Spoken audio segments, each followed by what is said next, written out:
Hello guys, and welcome back to another cold episode. On today's episode, we are here with Kashtira. Tier 0 Kashtira. Oh no, it's gonna ruin the format. Wrong, it fixed it. Let me explain Kashtira. And more specifically, the version that I feel is the best version of Kashtira. Maybe not this exact list, but more specifically, the concept. So, here we have a going second Kashtira list. And I know what you're saying. Why would you go second when you could just like set up Macrocosmos? Well, because everyone can play around Macrocosmos. Everyone is specifically designed to beat Kashtira right now. They're all playing a whole bunch of stuff to beat Kashtira because, you know, they're expecting it. So, what do you do instead? You go second. If everyone's expecting and main decking outs to your board, just break theirs. And it's very simple because there are so many good cards for going second that allow you to just like auto-win games. So, yeah. Also, I swear I have played against every single Makonko player known to man, and I am sick and tired of losing because I go first, and they just go, here's a kaiju, die. I hate that deck with a fiery passion. I want it gone. Please, Konami, ban every single card from it. Just like with Exo Sister, please. I cannot stand that deck. Anyway, moving on. So yeah, we're going to be playing Kashtira going second for that reason as well. So obviously we're playing basically the maximum amount of the good Kashtiras, the 2 Fenris and the triple Unicorn. Those are the good ones. Oh, also 1 tier cash. This card is very, very good. If we could have more, I would play more. Reason being, just being able to special summon and then also potentially send cards. Or, for example, if you have a Rise Heart on your field, being able to banish cards is very, very nice. So, just solid card, all things considered. Then we are also playing the 2 Rise Heart. You don't need 3. I don't know why you would realistically play 3. Maybe if you want it as your normal summon, but for the most part, it's like, I don't want it unless I also already have a Kashtira, or I have a way to, like, get, like, Birth or something like that. So, I don't know, it's okay, but it's not my favorite. We're playing 1 Ogre, and then we're playing the 2 Scareclaw Cash. The reason we're playing 2, this card actually is, just like, it's just another name, but it's also another way to, like, get the level 7s specifically onto your field. And it's just nice to have for the actual effect, where your opponent doesn't get any effects. So, again, great against Makonko. That's why we're playing 2. Yeah, that's basically it. Of course, we're playing the triple Kashtira Theosis, the 1 Wraith Soth, and of course, 2 Birth. I know, weird. We're playing 2 Birth instead of 3 because of the fact that we're actually going second, and it just seemed like the card to cut. Yeah, it's very, very good just in general, but it's not great unless you also draw a name with it, and so I feel like I'll cut the Birth to give me more access to the names because, you know, consistency reasons and stuff like that. And we have plenty of ways to see it with Unicorn and the like, so it's not really like I need it too much. So yeah, just cutting it to 2 seemed to make the most sense. And then we have the 1 Big Bang. Moving on to the rest of the cards, we are playing the 2 Divicarnates, which is very good against Kashtira and Pearly, both of which are very common. So yeah, that's basically it. Not great against many other things, but it's so very good against those decks in particular, especially going second. And I feel like this is also one of the reasons why I wanted to play a going second build instead of a going first, because specifically in the mirror match, you're way better off going second in Kashtira. So I'm like, yeah, I'm gonna main deck the Divicarnates and I'm just gonna go second, and that's gonna be my game plan. We have the triple Maxi as well. We're playing 2 Shifter. Honestly, this card has not been doing great. I'd much rather have like another Talents or like a Cosmic Cyclone, or just like anything really that would actually deal with boards more efficiently. But it's okay. It's also really good for like if you end up going first, being able to go like Shifter and then like being able to like banish a Kashtira Theosis along your line to grab back like a Fenrir or something along those lines. It's nice, but all in all, it's cuttable. Next up, we have the 1 Harvey's Feather Duster, we have the 1 Change of Heart, we have 1 Herald of the Abyss, we have 1 Triple Tactics Talents, and we have 1 Evenly, all of which are mostly our Triple Tactics Thrusts cards. That's what we're getting off of Triple Tactics Thrust, and that's what we're doing. Obviously, Herald of the Abyss is for Pearly in particular, but it's also just good in general. The amount of times that this has come up not against Pearly has been quite amazing, and every time it felt like it was pretty good to have just in general. So yeah, very strong. Change of Heart is absolutely crazy. Even though it does target and to take a monster, it's still very, very strong. It's not as strong as Triple Attack, but Triple Attack has a harder condition. And so with a lot of things activating in like the standby phase, being able to go, I'm going to go Change of Heart and make sure that I get something is so very nice. Obviously back row removal. And then we also have 2 Lightning Storms. We have 2 Pot of Desires, as well as a Prosperity, which also can all be gotten off of Thrust, which is very, very nice. But yeah, Pot of Desires as well as Pot of Prosperity is very, very strong, allowing you to just see more cards, which honestly is more so worth it. And then Lightning Storm is in here because Deer Lanta, Labyrinth, that's kind of it. I also was previously playing Nibiru. Honestly, Nibiru was not great. Not gonna lie, Nibiru was not great. And the main reason for this was because the only deck that was really good against was like Kashtira. And I feel like I just have better options against Kashtira, like the Divicarnates. I mean, Thrust is already really good with the Change of Hearts and the Triple Attacks and stuff like that. Book of Eclipse as well. We're main decking triple Book of Eclipse. So it felt like Nibiru was just not really worth it, and it really was bad against most other decks. It like actively helped Pearly. It was bad against Makonko, which... Makonko. It was not great into Labyrinth, so I was like, I'll just play the Lightning Storm, because I feel like that would be significantly better. And then, yeah, that's it. 41 cards. I don't know what you could cut. I definitely would play more Book of Eclipse, if that makes sense. Book of Eclipse is really, really strong right now. So, yeah, there's that. I don't like Book of Moon, and the main reason for it is because it doesn't deal with the full field. It just deals with one particular monster, which I feel like just isn't really as valuable. I feel like just being able to go, okay, I'm going to book the whole field is really what I want most of the time. Book of Moon is not bad, though, so there's that. As for the extra, we're playing some weird cards in here. We're playing the one Garura as well as the one Goliath. And the reason for this is because you can banish them off of Pot of Prosperity. And for the most part, we don't really need much else in terms of our extra deck. So there's that. We're playing the double Big Eye. We're playing one Mecha Phantom Beast Draco Sack, the one Metal Flare, the one Dark Armed Annihilation, Dragon of Annihilation, 2 Shangri-Ira, the double Arise Heart, the one Zeus, as well as one Ausa and one Donner. So honestly, most of this stuff didn't come up. That was basically it. Metal Flare came up a couple of times because I couldn't quite get lethal, so I was like, okay, I'll put them under this. And be like, okay, you've got a certain amount of activations. Most of the time, it actually won me the game because my opponent just didn't have removal for this in enough activations. So yeah, there was that. And then I would play 3 Arise Heart and probably cut like Dark Armed or something like that. To play the third. I just didn't have it, so I'm not going to try and get the third one. It never actually came up, though. Honestly, even once I switched to playing a going second build, the second one never even came up. So, oh, no, it came up a couple of times. But yeah, obviously it's not really that important. Same with the second Shangri-Ira. That also never came up. So there's that. Yeah, I think that's kind of it. There isn't really much more to say about the list. I just realized we're only playing 14. And the reason for that is because I was previously playing Baron, because I was also playing Ash. As you can see, we're not playing that. So throw something else in here. I genuinely did not notice that I was only playing 14. I would probably play the second Flare Metal, just so that you have it. But yeah, there you go. I crafted it.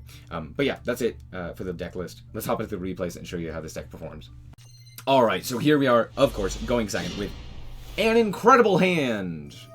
Almost unplayable. We're going to go for the Dimension Shifter and then go for the Max C, due to which my opponent will have the Ash Blossom for it. So, sad. Not really anything I can do. But we do have the Nib, as I mentioned previously, we were playing the Nib. And out comes the Rise Heart. They're going to banish, of course, Wraith South, Unicorn, and Triple Attack from the top of my deck. Not feeling great. But my opponent is going to basically do the full combo, and because of the fact that I was able to, or that I activated the Shifter, they actually go Theosis to grab the Unicorn, and since they banished the Fenris, they now grab the Fenris. I would have grabbed like Scareclaw there. I think Scareclaw probably was better, but alas, it's fine. They're just gonna pass literally on just Shangri-Ira. Shangri-Ira Birth. Don't know why.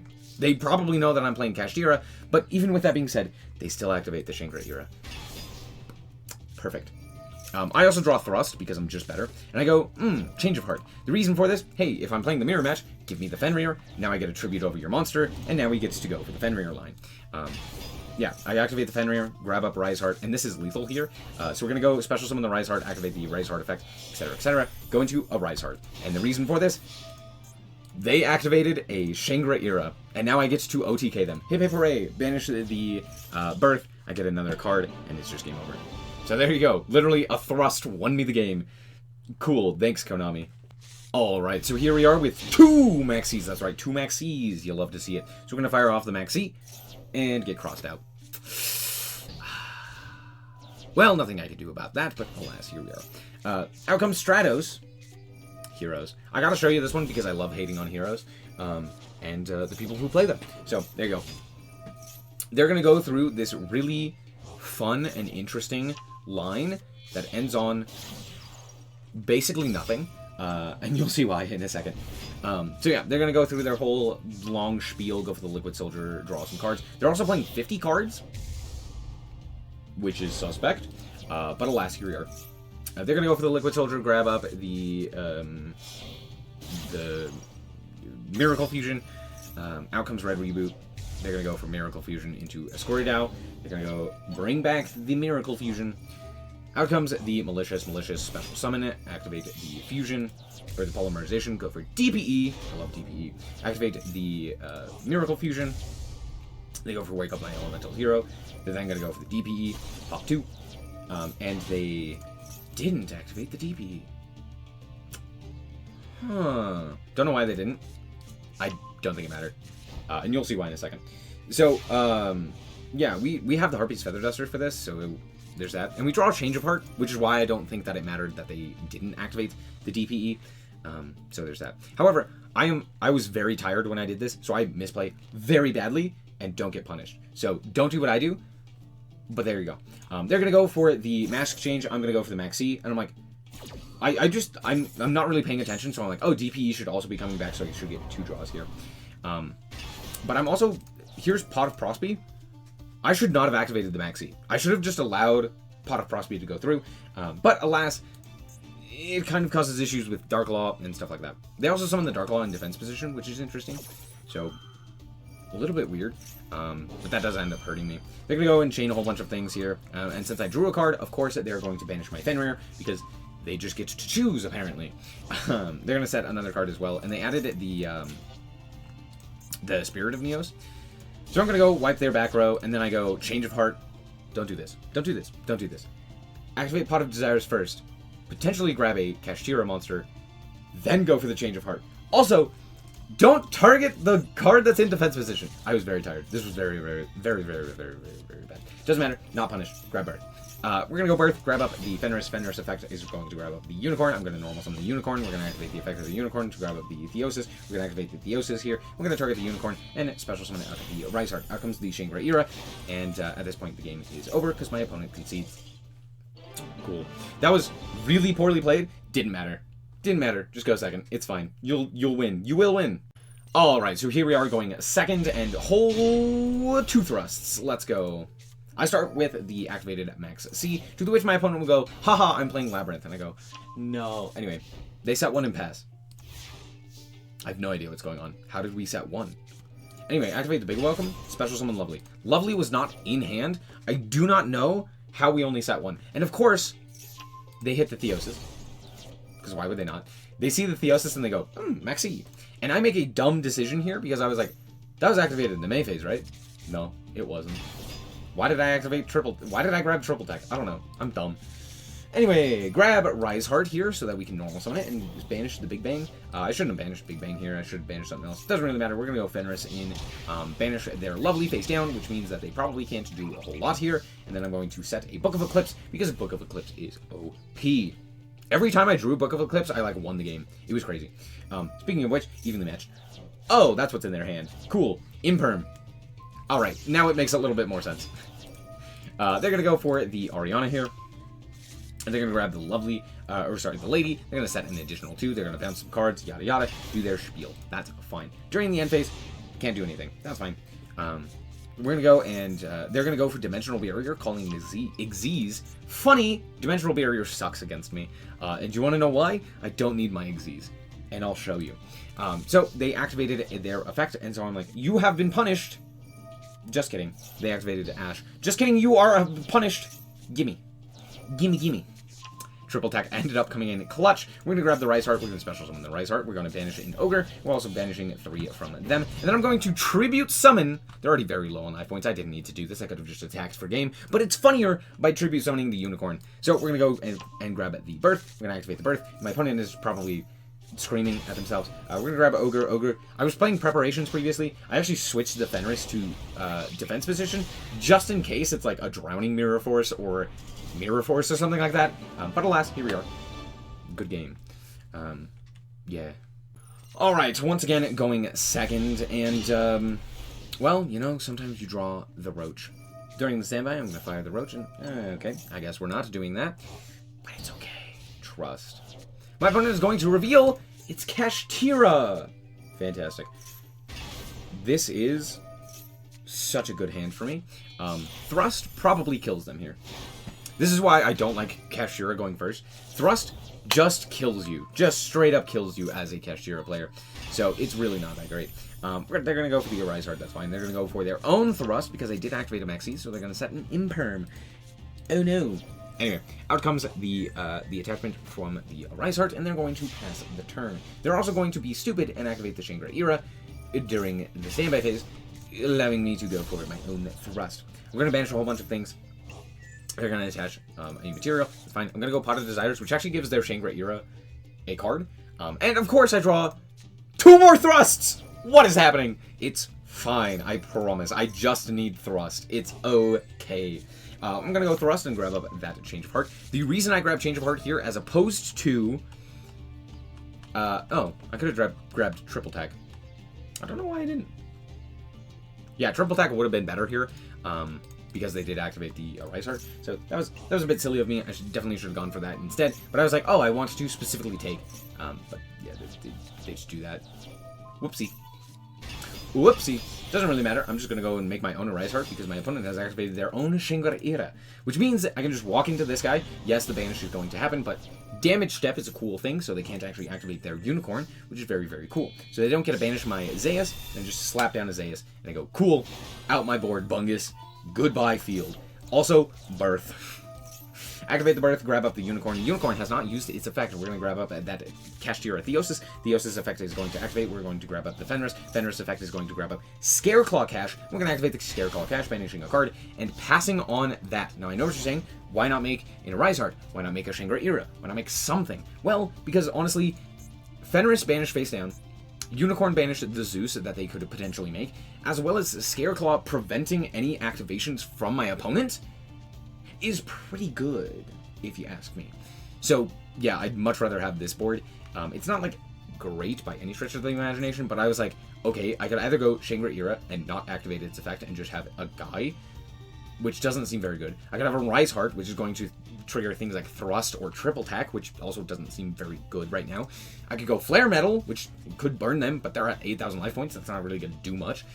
Or I could go, like, Mecha Phantom Beast and maybe end on some tokens, which also doesn't sound great, as opposed to literally 3 really strong monsters. Yeah, it just kind of seemed obvious. I don't know. Also, I have 2 Thrusts in hand, so I'm like, who knows. They're going to go for the special summon of Ogre, and then not have anything with Ogre. Also, secret effect of Zeus. I'm not going to activate that, or activate the second, or the main effect. But alas, my opponent concedes, and there you go. Just go second with Cash. It just works. All right, we're back with the deck, and in all honesty, this deck is interesting.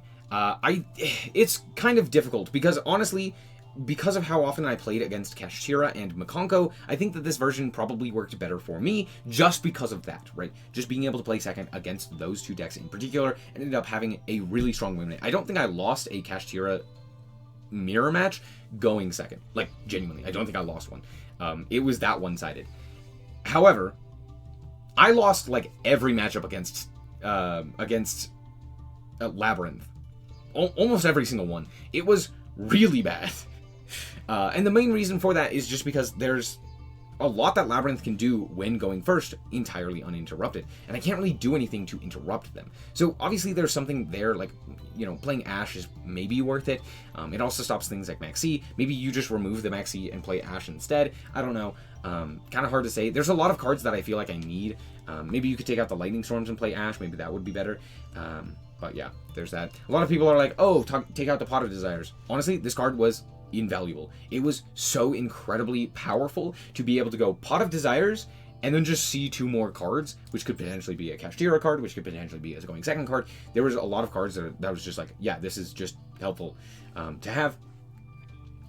So there's that. I also always seem to draw it with Pot of Prosperity, which does kind of suck, but honestly, both of them are good options, so it's not really that big of a deal. So there's that. But yeah, it's hard to say that this is necessarily the best version, because yeah, being able to set up an Arise Heart does kill like half of the format. For example, Dragon Link basically becomes a non-playable deck if Arise Heart is on the field, which is something to consider. Also things like what is it, like Pearly becomes significantly more difficult without having the graveyard, because that means your Per Lily, it doesn't really have much going for it. You also have to deal with like Makonko without the graveyard also isn't exactly great, right? But they just kaiju over your monster, so it doesn't really matter. And lots of other stuff like that, where it's just, yeah, not having the graveyard does hinder a lot of decks. But there are so many different outs to Kashtira that I think the main reason why Kashtira was so good, specifically in the OCG as well as in the TCG, and why I don't think it's going to be nearly as good here, is mostly due to the fact that there was 2 other games that Kashtira could play to side deck in a whole bunch of cards and then just win, because they know now what you're playing and can make boards accordingly, right? For example, if they know that you're playing something like Makonko, they can go second and then plan for you to be playing Makonko and like side in, you know, the what is it, the I cannot think of the name. It's not Imperial Order, it's the other one, Anti-Spell Fragrance, there we go. Or, you know, whatever it may be. Right, so it's not like it's, you know, best of 3. I think it really helped Kashtira in particular because it's also inconsistent. I think that is one of the biggest things with it, and that was the biggest thing that I noticed specifically going first, was that I also wanted just that 6th card. Oftentimes that 6th card was enough to make me be able to play, right? Just drawing the 1 Fenrir was enough. Just drawing the 1 Unicorn was enough sometimes, right? Being able to draw like, you know, the Pot of Desires or the Pot of Prosperity to get me started there was very nice. Being able to get like a Change of Heart to like steal my opponent's Kashtira monster to then be able to do the combo through their Kashtira monster was very helpful. So it was a lot of stuff like that where it was just, I wanted to have that additional card to also be able to play through it. So yeah, all in all though, I do think that this deck is very, very strong. I don't know if this is necessarily the best build going forward, but I do think at least while Kashtira is the most prominent deck, I think this is probably the way to play. However, I will say, after actually having played this, I do think that the consistency does matter, and a lot of the consistency hits are going to impact Kashtira quite significantly. Specifically, I do think that Pearly is probably most well-positioned in the upcoming format. However, I do expect a ban list to hit Pearly prior to Kashtira, in which case Kashtira will probably overtake it. Anyway, that's going to be it for this episode. I hope that you guys did indeed enjoy it. If you did, I like this very much, I appreciate it. And if you want to check out more content like this, as well as more Yu-Gi-Oh!, just be sure to subscribe. And thank you guys so much for watching, and remember to always stay frosty. Bye-bye. Shout out to the Frost Guard, my members. Thank you guys so much for the support, and I hope you enjoy the content.